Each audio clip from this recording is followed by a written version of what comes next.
वापस गॉडहेड प्रभुपाद की किताबें भगवद गीता सबसे निचली मानव जाति भगवद गीता से वापस गॉडहेड वॉल्यूम 03p03 1956 अंतिम मुद्दे से जारी देवनागरी में ना मैम दस्कृतो मुदा प्रपद्यांत नार्दमा मायाफृता जन्ना असुरम भवम असता शब्दों ना मैम दस्कृतिनो मुदा प्रपदायंत नराधामा माया अपहरिता ज्ञान आशुम भाव आश्रिता। अनुवाद बदमाश स्थूल रूप से मूर्ख मानव जाति का सबसे कम और सभी ज्ञान के शून्य मेरे प्रति आत्मसमर्पण नहीं करता है नास्तिक प्रकृति द्वारा लिया गया है। मुराद भगवान गीता में यह कहा जाता है कि बस अपने आप को गॉडहेड के व्यक्तित्व के कमल के पैरों के लिए आत्मसमर्पण करके कोई भी भौतिक प्रकृति के कड़े नियमों को पूरा कर सकता है। और इसलिए एक सवाल यहाँ उठता है कि कैसे कई शिक्षित दार्शनिक वैज्ञानिक वकील व्यवसायी प्रशासक और ऐसे सभी पुरुष जो व्यवहारिक रूप से सामान्य पुरुषों के प्रमुख और नेता हैं गॉडहेड का व्यक्तित्व मुक्ति या भौतिक प्रकृति के नियमों से मुक्ति मानव के सभी उपरोक्त प्रमुखों द्वारा अलग अलग तरीकों से और महान योजनाओं और महान कई वर्षों और जन्मों के लिए दृढ़ता के साथ मांगी जाती है। यदि उस मुक्ति को सुप्रीम लॉर्ड के कमल के पैरों के लिए अपने आप को आत्मसमर्पण करने की सरल विधि द्वारा प्राप्त किया जाना संभव है तो तब समाज के नेता जो अत्यधिक बुद्धिमान हैं और हार्ड वर्कर हल करने की इस सरल विधि को नहीं अपनाते हैं उनके सामने प्रस्तुत की गई सभी हार्ड नट समस्याएं। भागवत गीता इस कथन में इस प्रश्न का उत्तर बहुत स्पष्ट रूप से देता है। इसका जवाब यह है कि जो लोग वास्तव में ब्रह्मा शिव कपिला कुमारा मनु नारद व्यास देवाला आष्टा जनक प्रहलाद बाली और बाद में मध्यदेश रामानुजाचारी श्री चैत्य और कई अन्य लोगों जैसे समाज के नेताओं को सीखते हैं वह रेखा जो वफादार दार्शनिक राजनेता शिक्षाविदों वैज्ञानिक आदि हैं निश्चित रूप से सर्वोच्च व्यक्ति सर्वोच्च अधिकार के कमल के पैरों के लिए आत्मसमर्पण करती हैं। लेकिन जो एक सेकंड के बिना ऐसे जिनके पास कोई नहीं है उनके का निर्माण करते हैं और भौतिक अस्तित्व को उनके लिए एक समाधान बनाने के नाम पर अधिक भिन्न बनाते हैं। क्योंकि भौतिक ऊर्जा बहुत शक्तिशाली है वह नास्तिक की अनधिकृत योजनाओं का विरोध कर सकती है और इस तरह के नियोजन आयोगों के ज्ञान को चकित रोमांच में बता सकती है। इस तरह के एस्टिस्टिक प्लान मेकर्स को डिस्किटिन या बदमाशों से शब्द द्वारा वर्णित किया गया है। क्रिटिना का अर्थ है जिसने मेधावी काम किया है। नास्तिक योजना निर्माता निश्चित रूप से बहुत बुद्धिमान और मेधावी भी है क्योंकि किसी भी विशाल योजना को अच्छा या बुरा अपने निष्पादन के लिए अच्छे मस्तिष्क पर कर देना चाहिए। क्योंकि नास्तिक के मस्तिष्क का उपयोग सर्वोच्च की योजना के खिलाफ गलत दिशा में किया जाता है और क्योंकि नास्तिक वास्तव में शक्तिशाली भौतिक ऊर्जा की ताकत और सर्वोच्च प्रभु की दिशा में उसके काम के तरीके को भी नहीं जानता है वह नास्तिक योजना निर्माता को दुष्कृतिना कहा जाता है या जिसकी योग्यता को गलत दिशा में कर दिया जाता है। भागवत गीता में यह स्पष्ट रूप से उल्लेख किया गया है कि भौतिक ऊर्जा सर्वोच्च भगवान के निर्देशन में पूरी तरह से काम करती है। उसका कोई स्वतंत्र अधिकार नहीं है। वह काम करती है जैसे छाया पदार्थ के आंदोलनों के अनुसार चलती है लेकिन फिर भी वह बहुत शक्तिशाली भी है। नास्तिक के रूप में उनके ईश्वरहीन स्वभाव के कारण यह नहीं पता चल सकता है कि भौतिक प्रकृति कैसे काम करती है न ही वह सर्वोच्च भगवान की योजना को जान सकते हैं। इस तरह के भ्रम और जुनून और अज्ञानता के मोड के तहत सभी नास्तिक की योजनाएं हिरण्यकाशिपु और रावण के मामले में चकित हो जाती हैं।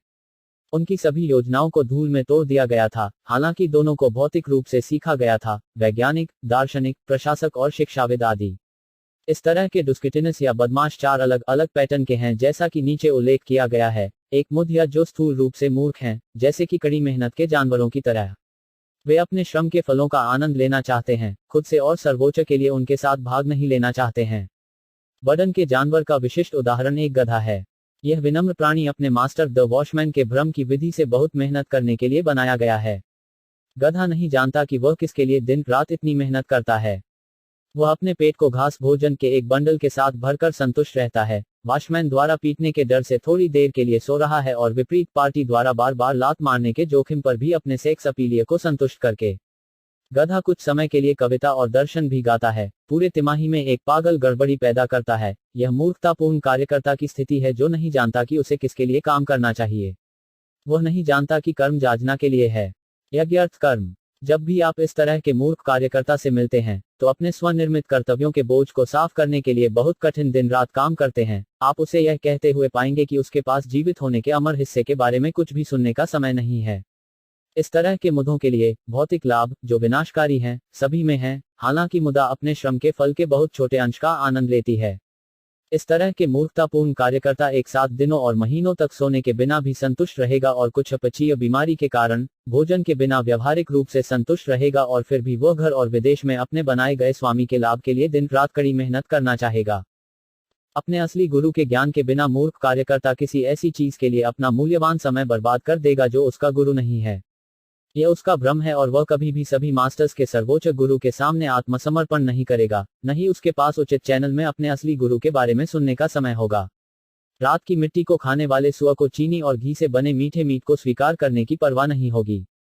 इस तरह के मूर्ख कार्यकर्ता टिमटिमाते हुए सांसारिक दुनिया के लगातार भावुक आनंददायक खबरें सुनने पर जाएंगे, लेकिन सांसारिक दुनिया के शाश्वत रहने की शक्ति के बारे में सुनने के लिए बहुत कम समय होगा। दो दुष्कृतिना या बदमाशों की अगली कक्षा को नर्दमा या सबसे कम मानव जाति कहा जाता है। नारा का अर्थ है इंसान और अधा का अर्थ सबसे कम है। जीने की विभिन्न प्रजातियों के 84 लाख में से मानव प्रजातियों के 4 लाख हैं। उनमें से जीवन के असंख्य निम्न ग्रेड मानव रूप हैं जो ज्यादातर असभ्य हैं और केवल बहुत कम वर्ग के पुरुष हैं जो वास्तव में सभ्य हैं। सभ्य मानव वे हैं जिन्होंने सामाजिक, राजनीतिक और धार्मिक जीवन के सिद्धांतों को विनियमित किया है।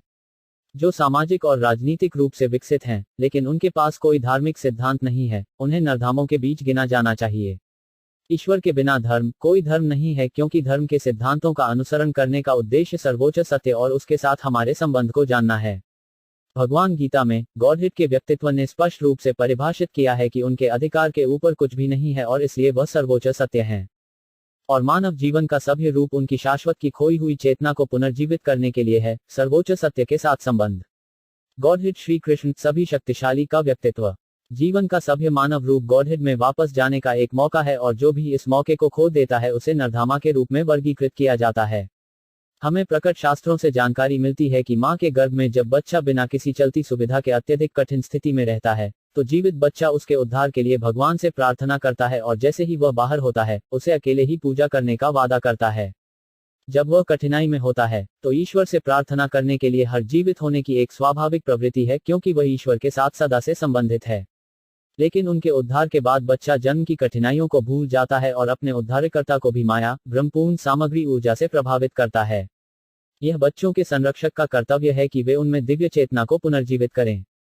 मनुस्मृति में संलग्न रूप में सुधारक समारोहों की 10 प्रक्रियाएं, जो धार्मिक सिद्धांतों के लिए मार्गदर्शिका है, का अर्थ वना आश्रम की प्रणाली में ईश्वर चेतना को पुनर्जीवित करने के लिए है।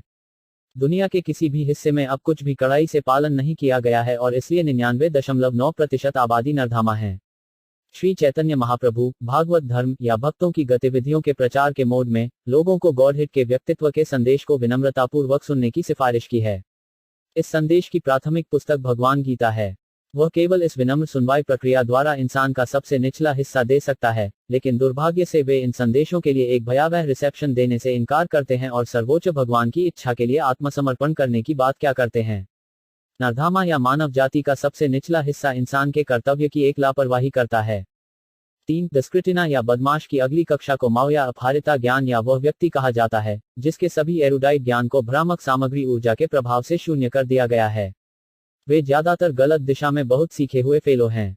वे महान दार्शनिक, कवियों, कूड़ेदान, वैज्ञानिक आदि हैं, लेकिन भ्रामक ऊर्जा उन्हें गलत दिशा में गुमराह करती है और इसलिए उनका सर्वोच्च भगवान का कोई आज्ञाकारिता नहीं है। जब उपर्युक्त पूरी आबादी नरधामा के साथ पहचाना जाता है, तो स्वाभाविक रूप से उनकी सभी तथाकथित शिक्षा भौतिक प्रकृति की सभी शक्तिशाली ऊर्जा द्वारा शून्य और शून्य होने के लिए बनाई जाती है। भागवत गीता के मानक के अनुसार एक सीखा साथी वह है जो सीखा ब्राह्मण, कुत्ते, गाय, हाथी और चंदला को समान शर्तों पर देख सकता है। यह एक भक्त की दृष्टि है। श्री नित्यानंद प्रभु, जो दिव्य मास्टर के रूप में गॉडहेड के अवतार हैं, ने जगई और मदहाई जैसे विशिष्ट नरधामों को हटा दिया और यह दिखाया कि कैसे एक वास्तविक भक्त की दया मानव जाति के सबसे निचले स्तर पर दी जाती है। इसलिए नरधामा जो गॉडहेड के व्यक्तित्व से निंदा की जाती है, फिर से केवल एक भक्त की दया से अपनी दिव्य चेतना को पुनर्जीवित कर सकती है। भागवत गीता के नियमित विद्वानों के बीच भी वर्तमान समय में माया अपहारिता ज्ञान की एक बड़ी संख्या है। सादे और सरल भाषा में भागवत गीता में यह कहा जाता है कि श्री कृष्ण गॉडहेड का सर्वोच्च व्यक्तित्व है। उसके बराबर या उससे अधिक कोई भी नहीं है। उनका उल्लेख ब्रह्म के पिता के रूप में किया जाता है, जो सभी मनुष्यों के मूल पिता हैं। श्री कृष्ण को न केवल ब्रह्म के पिता बल्कि जीवन की सभी प्रजातियों के पिता भी कहा जाता है। वह अवैयक्तिक ब्राह्मण और परमात्मा या अपने पूर्ण भाग में हर इकाई में सुपर सोल की जड़ है। वह हर चीज का फव्वारा प्रमुख है।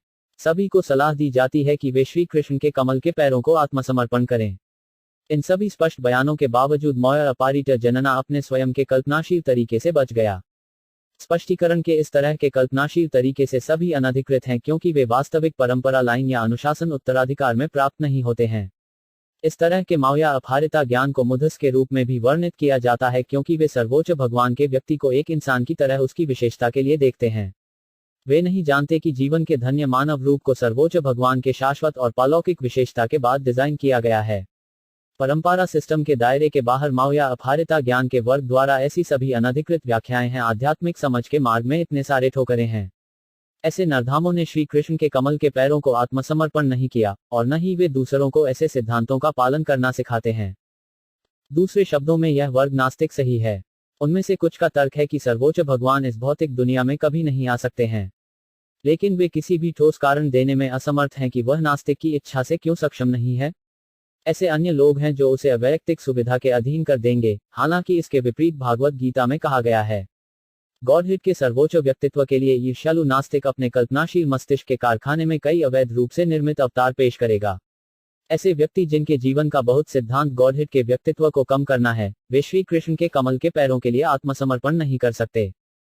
दक्षिण भारत के श्री जमुनाचार्य अलेंद्रू ने कहा, हे भगवान, आप अपने असामान्य गुणों, सुविधाओं और गतिविधियों के लिए नास्तिक सिद्धांतों द्वारा लिए गए व्यक्तियों के लिए अनजाने हैं। अपने व्यक्तित्व के बावजूद अच्छाई की गुणवत्ता में सभी प्रकट शास्त्रों द्वारा दृढ़ता से पुष्टि की जा रही है और आपके द्वारा ट्रांसेंडेंटल साइंस में ज्ञान की गहराई के लिए प्रसिद्ध अधिकारियों द्वारा स्वीकार किए जाने के बावजूद और ईश्वरीय गुणों में स्थित है।